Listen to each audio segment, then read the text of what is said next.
Hello guys, once again welcome back to my channel. आज के इस वीडियो में हम पढ़ने वाले हैं चैप्टर नंबर 3 का figure it out page number 79 और पेज नंबर 80 के जितने भी क्वेश्चन होंगे क्वेश्चन नंबर 7 से लेकर के क्वेश्चन नंबर 16 तक। ये पार्ट दूसरा होगा। पार्ट 1 में हमने पढ़ा था क्वेश्चन नंबर 1 से लेकर के क्वेश्चन नंबर 6 तक, और इस वीडियो में हम पढ़ेंगे क्वेश्चन नंबर 7 से लेकर के क्वेश्चन नंबर 16 तक सॉल्व करेंगे। तो चलिए क्वेश्चन नंबर 7 से शुरुआत करते हैं। क्वेश्चन नंबर 7 दिया है कि Mahi purchases 0.25 kg of a beans, यानी बीन्स कितना खरीदती है 0.25 kg। तो हम यहाँ पे लिखेंगे 0.25 kg हो गया बीन्स। इसके बाद देखेंगे जो कैरेट है वो 0.3 kg खरीदती है। तो पॉइंट के नीचे हमेशा हम पॉइंट लगाते हैं, पॉइंट के बाद यहाँ पे 3 है तो हम 3 लिखेंगे और यहाँ पे 0 बढ़ा देंगे, यहाँ भी 0 बढ़ा देंगे ताकि लाइक टर्म बन जाए। इसके बाद पोटैटो परचेज करती है 0.5 kg, तो हम लिखेंगे 0.5 kg पोटैटो हो गया यहाँ पे। इसके बाद कह रहा है कि कैप्सिकम जो है वो 0.2 kg खरीदती है, तो हम कैप्सिकम भी लिख लेंगे 0.2 kg कैप्सिकम हो गया। इसके बाद जिंजर भी खरीदती है तो 0.05 हो जाएगा यहाँ पे जिंजर, 0.05 ये हो गया जिंजर। अब कह रहा है कि कैलकुलेट द टोटल वेट, यानी हमें टोटल वेट बताना है कि टोटल उसने कितना परचेज किया, जो आइटम्स खरीदे हैं उसका वेट हमें बताना है कि उसका वेट कितना है। तो हमें सिंपल सबका प्लस करना होगा। अब प्लस करेंगे तो यहाँ पे 5 है और यहाँ भी 5 है, तो 5 और 5 हो जाएगा 10, फिर यहाँ पे 1 कैरी हो जाएगा। अब इनको हमें ऐड करना है तो 2 और 5 7, 7 और 3 10 होता है, 10 और 2 हो जाएगा 12, 12 और 1 कैरी का ऐड करेंगे तो 13 होगा। फिर हमें यहाँ पे 1 कैरी मिल जाएगा। अब इसके बाद यहाँ पे तो सब में पॉइंट लगा है तो हमें पॉइंट भी लगाना पड़ेगा, और यहाँ पे 1 है और सब 0 0 है, तो 0 + 1 यहाँ पे हो जाएगा 1। तो इसका मतलब है टोटल आइटम जो है उसका जो वेट होगा 1.30 kg हो जाएगा। ये इसका आंसर हो जाएगा। तो इस प्रकार से हमें इनका टोटल वेट बताना था, तो टोटल वेट आ जाएगा 1.30 kg। 8 नंबर में क्वेश्चन क्या दिया है कि Pintu supplies 3.79 litre, 4.2 litre and 4.25 litre of a milk to a milk dairy in a first 3 days, यानी पहले दिन इतना लीटर सप्लाई किया, दूसरे दिन 4.2 लीटर सप्लाई किया और तीसरे दिन 4.25 लीटर सप्लाई किया। आगे क्वेश्चन पढ़ेंगे तो लिखा है कि in 6 days he supply 25 litres of a milk, और 6 दिन में उसने 25 litres of a milk supply किया। Find the total quantity of a milk supply to the dairy in the last 3 days. तो लास्ट 3 डेज में कितना सप्लाई किया हमें ये बताना है। तो सबसे पहले हम यहाँ पे क्या करेंगे कि पहले दिन, दूसरे दिन और तीसरे दिन मिल करके कितना यहाँ पे लीटर दूध सप्लाई किया, इनको तीनों को ऐड करके 25 में से हम सब्ट्रैक्ट कर देंगे, क्योंकि यहाँ पे टोटल 6 डेज का दिया हुआ है इतना 25 लीटर, और शुरू के 3 डेज का यहाँ पे दिया हुआ है इतना। तो इनको तीनों को जोड़ करके इसके साथ हम सब्ट्रैक्ट कर देंगे, तो लास्ट के 3 डेज का निकल आएगा कि उसने कितना सप्लाई किया है। तो इसको हम सॉल्व करते हैं बोर्ड में। तो जो भी डेटा हमें दिया हुआ था हमने यहाँ पे लिख लिया कि Pintu supplies milk in a first 3 days. First 3 days में कितना मिल्क सप्लाई किया उसको मैंने यहाँ पे लिख लिया। अब हमें इन तीनों को प्लस करना है, तो तीनों को प्लस करने के लिए क्या करेंगे कि जैसे यहाँ पे 3.79 दे रखा है, फिर इसके बाद 4.2 है तो पॉइंट के नीचे पॉइंट लगाते हैं, पॉइंट के पहले 4 है और पॉइंट के बाद यहाँ पे 2 है। इसी प्रकार से 4.25 है तो पॉइंट के नीचे पॉइंट लगाएंगे, यहाँ पे 4 लिखेंगे, यहाँ पे 2 होगा और यहाँ पे 5 हो जाएगा। यहाँ पे कोई नंबर नहीं है तो हम 0 ऐड कर सकते हैं। अब इसके बाद हमको प्लस करना है, तो 9 और 5 होता है 14, 1 कैरी बचेगा। इसी तरह से 2 2 4 हो जाएगा, 4 और 7 11, 11 और 1 हो जाएगा 12, फिर यहाँ पे 1 कैरी बच जाएगा। फिर यहाँ पे पॉइंट है तो पॉइंट लगाएंगे, 4 4 8 होता है, 8 और 3 11, 11 और 1 हो जाएगा 12। तो 3 दिन में इसने 12.24 लीटर मिल्क सप्लाई किया। तो टोटल क्वांटिटी हमें यहाँ पे पता चल गई कि 12.24 लीटर क्वांटिटी इसने सप्लाई किया। अब यहाँ पे हमें दे रखा है कि Pintu supplies milk in 6 days, यानी कि 6 डेज में 25 लीटर सप्लाई किया है। जैसे फॉर एग्जांपल कि हम ये मान लेते हैं कि 1 2 3 4 5 6 ये 6 डेज हैं।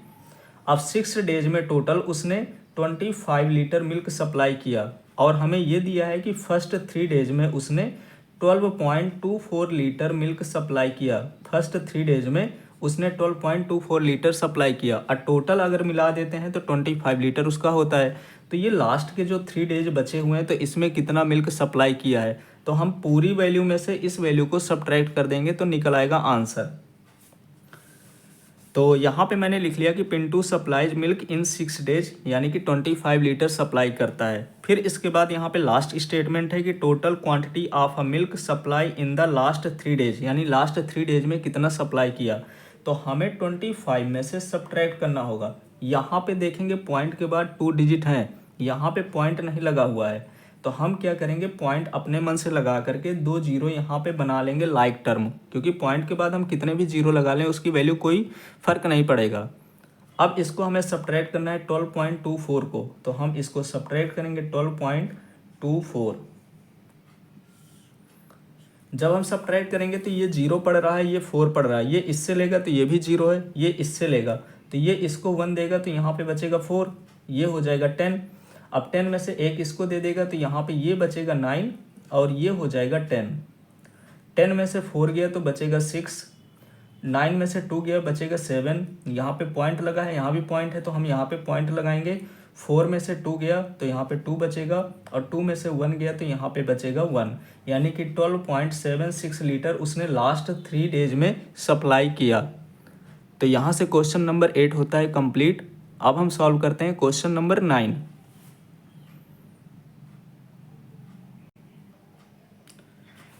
क्वेश्चन 9 दिया है कि टिंकू वेट 35.7 kg इन जनवरी, यानी कि अगर हम जनवरी की बात करें तो उसका जो वेट दिया हुआ है इन जनवरी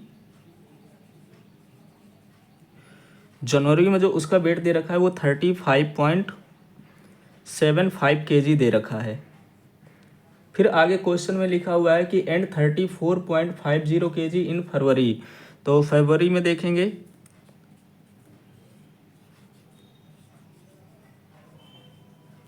तो इसका वेट दे रखा है 34.50 kg।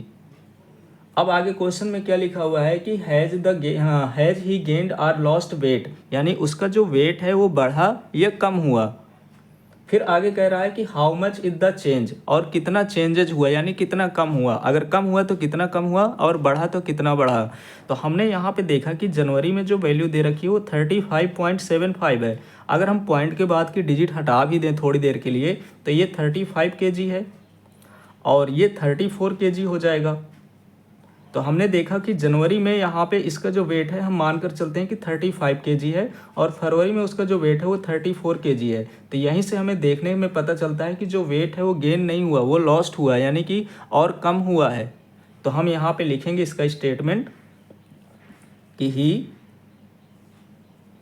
नीचे ही लिख देते हैं, यहाँ पे यहीं पे लिख देते हैं कि ही लॉस्ट वेट, LOST है, ही लॉस्ट वेट।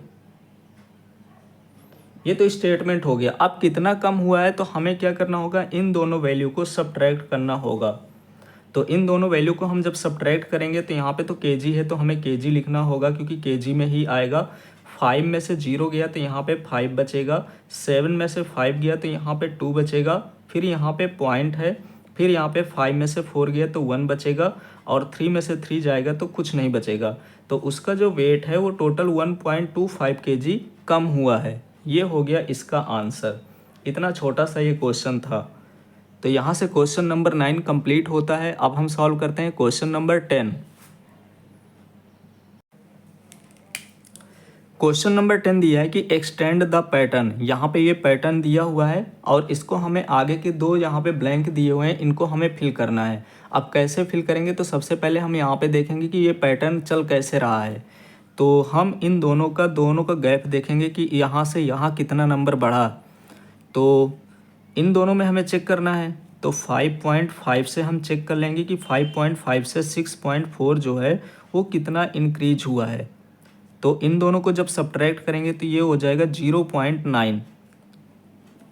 इसी तरह से हम दूसरा नंबर चेक करेंगे कि यहाँ से ये कितना, यहाँ पे देखेंगे तो ये 6.4 है, 6.4 है। और यहाँ पे 6.39 है, तो हम एक जीरो लगा सकते हैं लाइक टर्म बनाने के लिए, तो ये 6.40 हो गया।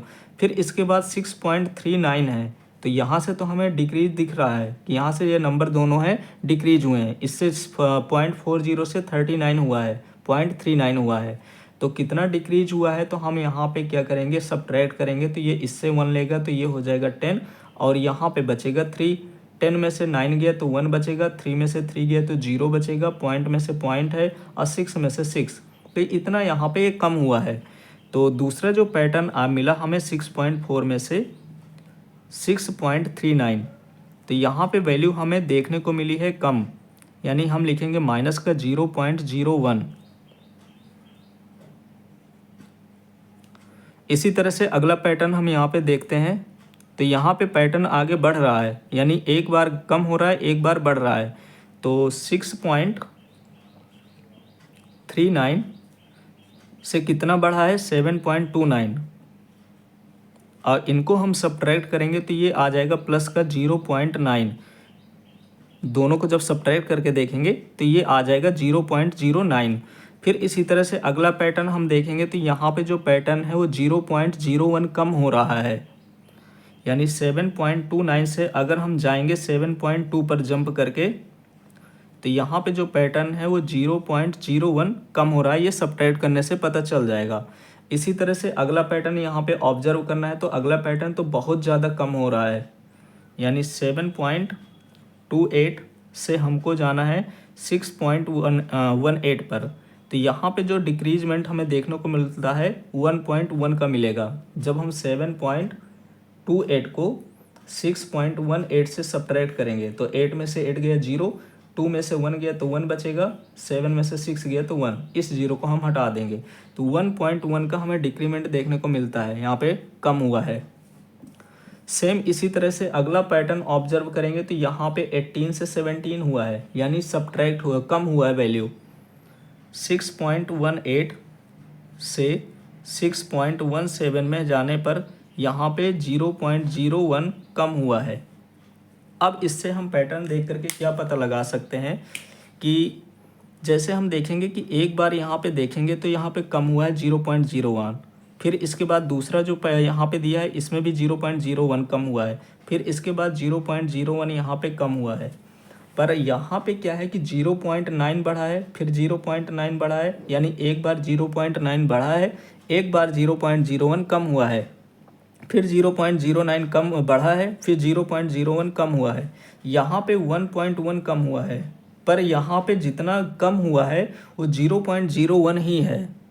तो हमें पैटर्न दो तरीके से लेकर के चलना है, या तो हम अगले वाले नंबर में इतना प्लस कर दें, या तो अगले वाले नंबर में इतना माइनस कर दें। अगर हमें इसको लेना है इस पैटर्न को, तो हमें प्लस करना होगा। जैसे 6.17 है तो हमको 0.9 प्लस करना होगा। अगर हम इस पैटर्न को लेकर के चलते हैं कि 0.9 बढ़ रहा है, तो हम इस नंबर को अगर लेकर चलते हैं तो हमें प्लस करना होगा, और हम प्लस करेंगे तो 7 और 0 हो जाएगा 7, 9 1 हो जाएगा 10, फिर यहाँ पे 1 कैरी हो जाएगा, और 6 1 हो जाएगा 7। तो इसका मतलब ये हुआ कि यहाँ पे जो नंबर आएगा वो 7.07 आएगा। फिर इसके बाद हमें क्या है, हमने तो यहाँ पे 0.9 यहाँ पे बढ़ा दिया, अब इसके बाद हमें 0.01 उसमें कम करना है। तो जब हम इस पे 0.01 को सब्ट्रैक्ट करेंगे तो अगला पैटर्न हमको मिल जाएगा। 7 में से 1 गया तो 6, 0 में से 0 गया तो 0, पॉइंट है तो पॉइंट लगाएंगे, और यहाँ पे 7, तो यहाँ पे अगला नंबर हमें मिलेगा 7.06। या दूसरा पैटर्न अगर हमें ऑब्जर्व करना है कि अगर ये नहीं हो सकता तो कौन सा हो सकता है कि 1.1 हमें सब्ट्रैक्ट करना होगा। तो जब हम इस नंबर पे 1.1 6.17 है और इस पे हम 1.1 सब्ट्रैक्ट करते हैं, तो ये तो 0 बढ़ा देते हैं यहाँ पे, तो 7 में से 0 गया 7, 1 में से 1 गया 0, और 6 में से 1 गया तो 5। तो अगला जो पैटर्न यहाँ पे 7.07 आया है उसकी जगह हम 5.07 भी लिख सकते हैं। अगर हम ये वाली वैल्यू लेते हैं, अगर हमें ये वैल्यू लेना है तो हमें बढ़ाना होगा, अगर ये वाला पैटर्न देखते हैं तो हमें सब्ट्रैक्ट करना होगा। अगला नंबर हमें पता है कि हमें 0.01 माइनस करना होगा, तो जब 0.0 माइनस करेंगे तो यहाँ पे 5.06 हो जाएगा। या तो ये दोनों होंगे नंबर या तो ये दोनों नंबर होंगे। तो यहाँ से क्वेश्चन नंबर 10 कंप्लीट हो गया। अब हम सॉल्व करते हैं क्वेश्चन नंबर 11।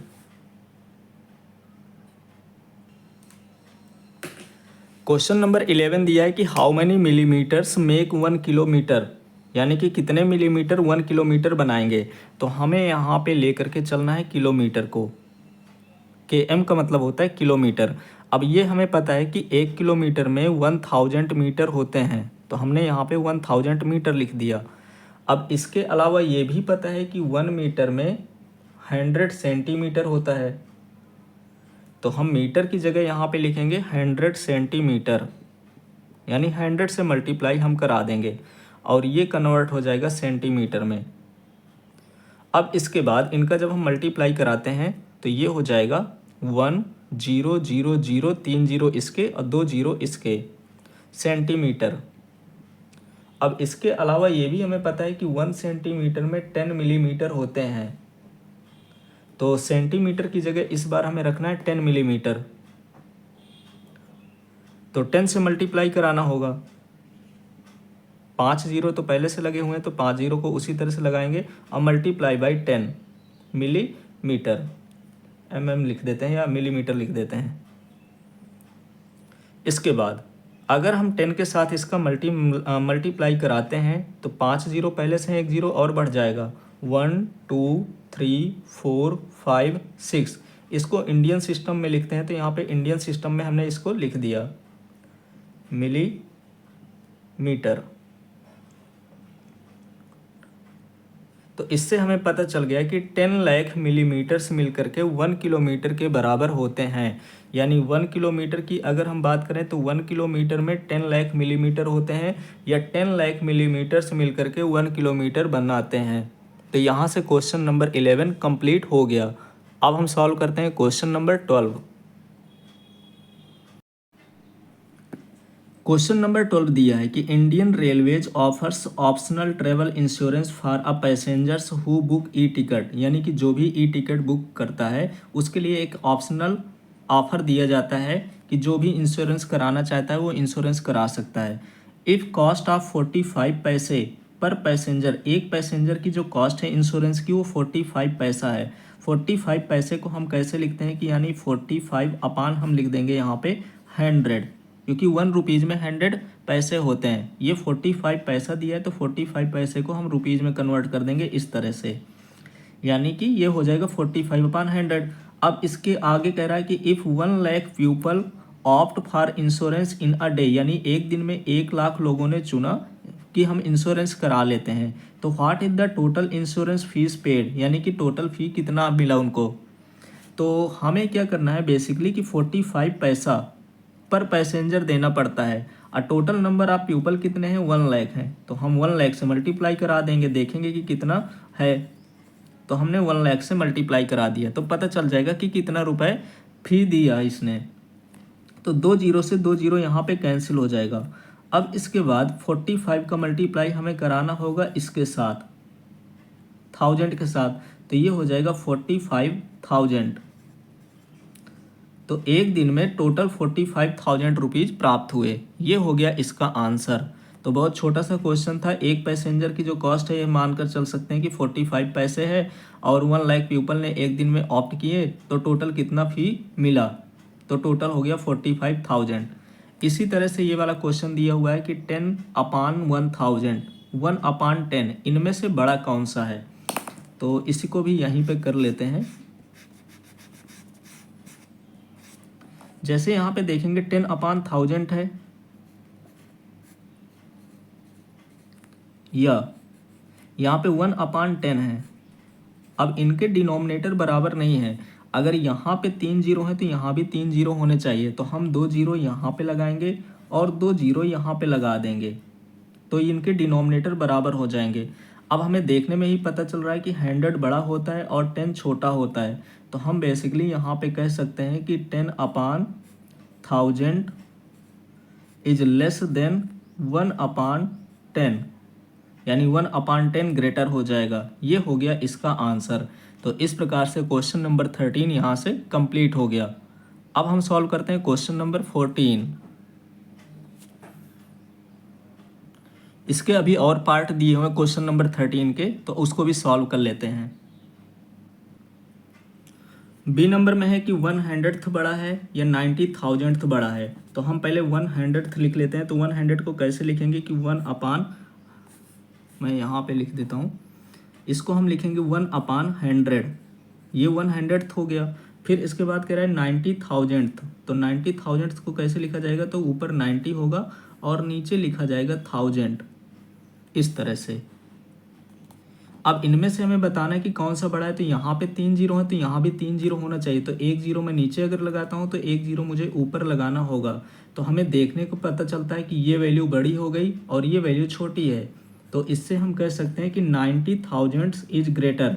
तो हमें सिर्फ एक स्टेटमेंट यहाँ पे लिख देना है कि 90,000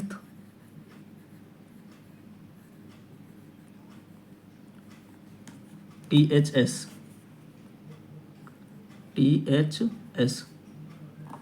इज ग्रेटर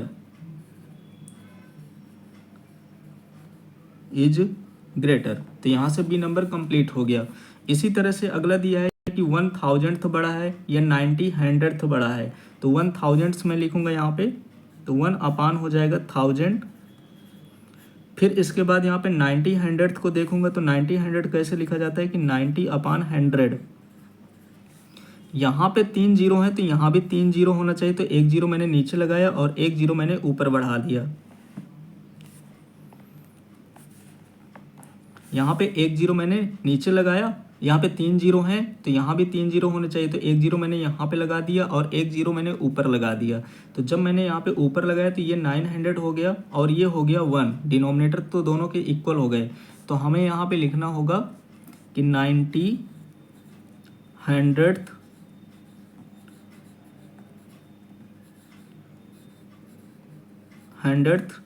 इज ग्रेटर।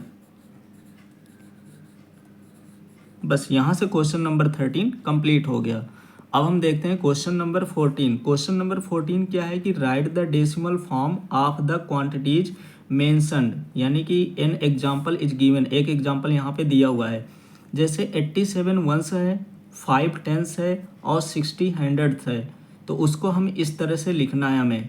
जैसे अगले क्वेश्चन 1 2 3 हमें अपने मन से करना है। ये यहाँ पे क्वांटिटी लिखना है। यहाँ पे हमें वर्ड्स प्रॉब्लम दे रखा है और हमें क्वांटिटी लिखना है कि इसकी क्वांटिटी कितनी होगी। जैसे यहाँ पे 12 टेंस है और 12 टेंथ है, उसको हम इस तरह के फॉर्म में लिखेंगे। इसी तरह से यहाँ पे सी नंबर, तो इसको हम बोर्ड में कर लेते हैं। बी नंबर में देखेंगे तो यहाँ पे लिखा है 12 टेंस। 12 टेंस का मतलब क्या होता है, यहाँ पे मैं बी नंबर डाले दे रहा हूँ। 12 टेंस तो 12 इंटू 10। फिर इसके बाद हम प्लस लगाएंगे, अगला वाला लिखेंगे 12 टेंथ लिखा हुआ है तो हम इसको लिखेंगे 12/10, क्योंकि टेंथ में जब भी टेंथ कहे यहाँ पे TH मिल जाए तो उसका मतलब है कि ये अपान में रहेगा। अगर हम 12 का इंटू 10 के साथ करते हैं तो ये होता है 120, और 10 से अगर इसको हम डिवाइड करते हैं तो यहाँ पे हो जाएगा ये 1.2, क्योंकि एक जीरो लगा है तो यहाँ पे पॉइंट लग जाएगा। इनको दोनों को हमें ऐड करना है तो ये हो जाएगा 121.2। ये हो गया इसका बी नंबर का आंसर। सेम चीज़ यहाँ पे सी नंबर में इसी प्रकार से करना है। पहले लिखा हुआ है यहाँ पे 10 टेंस, यानी कि 10 का मल्टीप्लाई 10 के साथ, फिर प्लस लगाएंगे। 10 वंस है यानी 10 का मल्टीप्लाई 1 के साथ, फिर इसके बाद 10 टेंथ है तो 10 अपान हो जाएगा 10, क्योंकि मैंने बताया था कि जहाँ पे TH लगा हो तो वो वैल्यू अपान में आ जाती है। फिर प्लस 10 हंड्रेड्थ यानी कि 10/100। जीरो से जीरो यहाँ पे कैंसिल हो जाएगा, 10 में से यहाँ पे 10 कैंसिल हो जाएगा तो 1 बचेगा। आगे इसको हम सॉल्व करेंगे तो 10 का इंटू 10 के साथ कराते हैं तो 100 होता है। 10 का इंटू 1 के साथ कराएंगे तो 10 हो जाएगा। यहाँ पे 10 से तो हमने 10 को काट दिया तो यहाँ पे हमें मिलेगा, सॉरी यहाँ पे 10 होगा, फिर यहाँ पे हो जाएगा 1 और यहाँ पे 1/10 बचा। 1/10 का मतलब होता है 0.1, क्योंकि यहाँ पे एक जीरो है तो यहाँ पे पॉइंट लग जाएगा तो ये हो जाएगा 0.1। इनको हमें सबको प्लस करना है तो 100 और 10 हो जाएगा 110, फिर 111 हो जाएगा, 111.1 हो जाएगा। इनको हमें चारों को प्लस करना है तो 111.1 हो जाएगा इसका आंसर। सेम इसी प्रकार से हमको डी नंबर सॉल्व करना है कि यहाँ पे लिखा है 25 टेंस, तो 25 का मल्टीप्लाई हमें 10 के साथ कराना होगा। फिर है 25 वंस, तो 25 मल्टीप्लाई बाई 1। फिर यहाँ पे 25 टेंथ है, तो 25 अपान 10 लिखेंगे। फिर यहाँ पे 25 हंड्रेड्थ है, तो 25 अपान 100। अब इनको सभी को हमें प्लस करना होगा। तो 25 का इंटू पहले 10 के साथ कराएंगे तो 250, 25 का इंटू 1 के साथ तो 25, 10 से डिवाइड करेंगे तो 1 जीरो है, तो यहाँ पे पॉइंट लगेगा 2 और 5 के बीच में, तो 2.5 हो जाएगा। और यहाँ पे 2 जीरो है तो पॉइंट यहाँ पे लगेगा, यानी कि 0.25 हो जाएगा।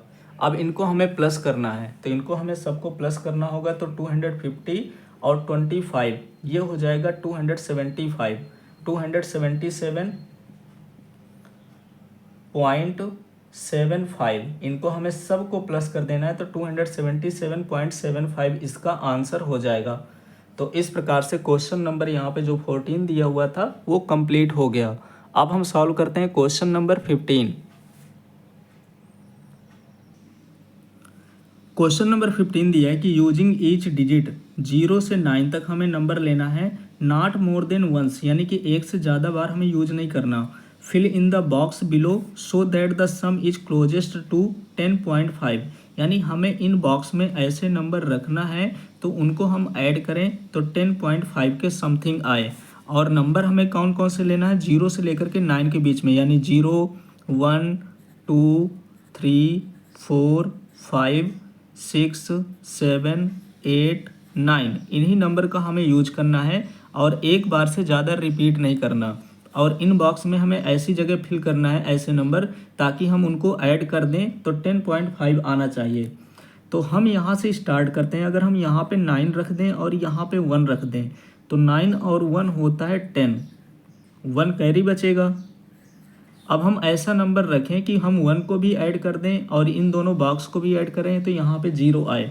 तो यहाँ पे मैं देखूँगा तो 7 और 1 होता है 8, और यहाँ पे अगर मैं 2 रख दूँगा तो 8 और 2 हो जाएगा 10। फिर से मुझे यहाँ पे 1 कैरी मिल जाएगा। अब यहाँ पे कौन सा नंबर रखें, तो यहाँ पे मैं लिख दूँगा 6, क्योंकि 6 और 1 होता है 7। 7 में से मैं यहाँ पे 8 अगर लिख दूँ तो 7 और 8 15 होता है, क्योंकि मुझे लास्ट में यहाँ पे पॉइंट के बगल में 5 चाहिए, तो यहाँ पे 5 आ गया। 8 और 6 14, 14 1 हो जाएगा 15, तो यहाँ पे मैंने 5 लिख दिया, 1 कैरी ले लिया। यहाँ पे तो 1 कैरी हो जाएगा। अब मैंने यहाँ पे 1 यूज कर लिया, 2 यूज कर लिया, 8 यूज कर लिया, 9 भी यूज कर लिया, 7 भी यूज कर लिया, 6 भी यूज कर लिया।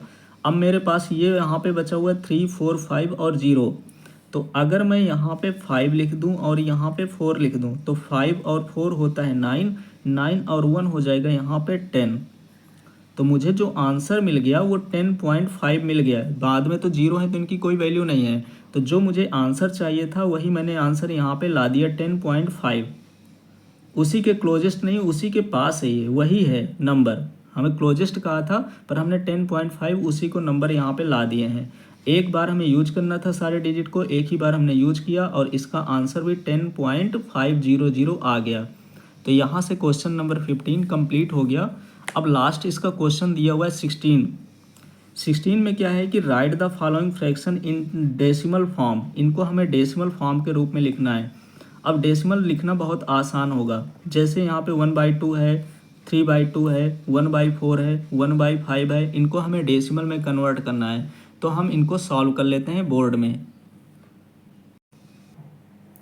अब जैसे यहाँ पे 1/2 दे रखा है, तो या तो हम डिवाइड कर दें या तो हम ट्रिक का यूज़ करें। अगर हम डिवाइड कर देते हैं तब भी हमारा आंसर आ जाएगा।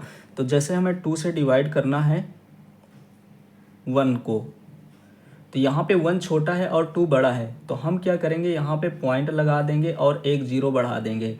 अब ये कट जाएगा, 2 5 जा 10 होता है,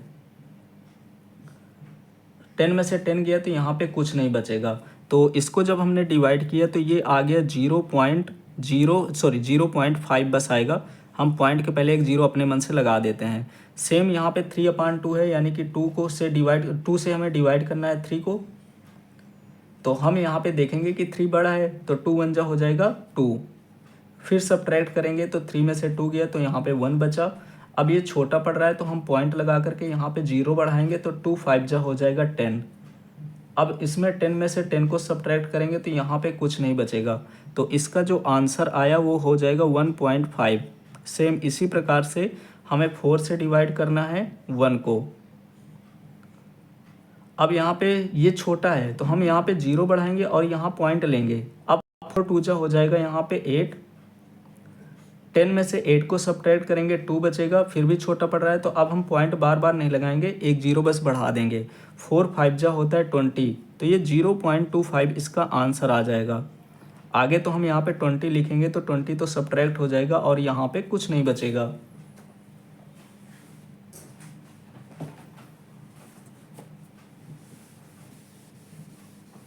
इसी तरह से यहाँ पे 3/4 है, यानी कि 4 से हमें डिवाइड करना है 3 को। 3 छोटा है तो यहाँ पे पॉइंट लगाएंगे, 0 बढ़ाएंगे, तो 4 7 जा 28 होता है। फिर यहाँ पे 30 में से 28 को सब्ट्रैक्ट करेंगे तो 2 बचेगा। अब फिर ये छोटा पड़ गया तो 0 अपने मन से बढ़ा लेंगे, पॉइंट नहीं लगाएंगे। 4 5 जा 20, तो इसका आंसर आ जाएगा 0.75।